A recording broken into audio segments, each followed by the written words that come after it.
Hello guys, this is V-Word Cyprus and welcome to my channel. Magluluto tayo today guys ng maha blanca. Ito yung sangkap. 2 tasa ng flour, 2 tasa ng tubig, or pwede nyo lagyan ng milk. Ayan guys, yung cornstarch natin, pwede natin yan unahin haluin muna. Tapos, sa isang kaserola ilalagay natin yung yung gatas, malapot at saka malabnaw, at saka yung coconut milk, at saka yung corn. Sorry.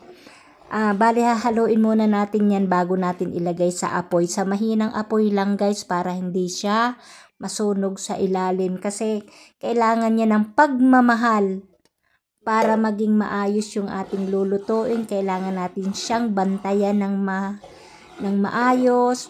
Halo-halo ng maayos. Kailangan hindi mo yan siya iiwanan. Kasi once na iniwanan mo yan, siguradong magkakamali kayo ng hakbang.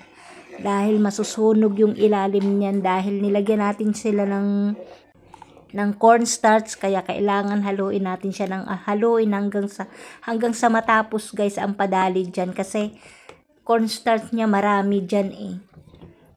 Ang sarap niya guys. First time ko tong ginawa dito kaya pasensya na kayo sa ending nito. Sorry, sa last nito kasi dapat pala makinis, ganun. Ang ginawa ko kasi yung, kunyari may, iyan ganyan guys, diba? Hahaluin nyo ng hahaluin. Hanggang sa, yung parang maaalis na siya sa yung kusang naaalis sa kaserola. Yung kusang natatanggal na, hindi na dumidikit. Nahirapan ako dyan mag-video kasi wala naman akong videographer kaya halo lang ako ng halo ng halo. Alam nyo guys, napagod ako dyan pero sulit naman ako kasi at least yung first time ko okay naman. Next time maganda na yan. Masarap magluto kapag gusto mong kumain, di ba guys? Kapag nagki-crave ka, talagang pag-iigihan mo tapos yung sangkap mo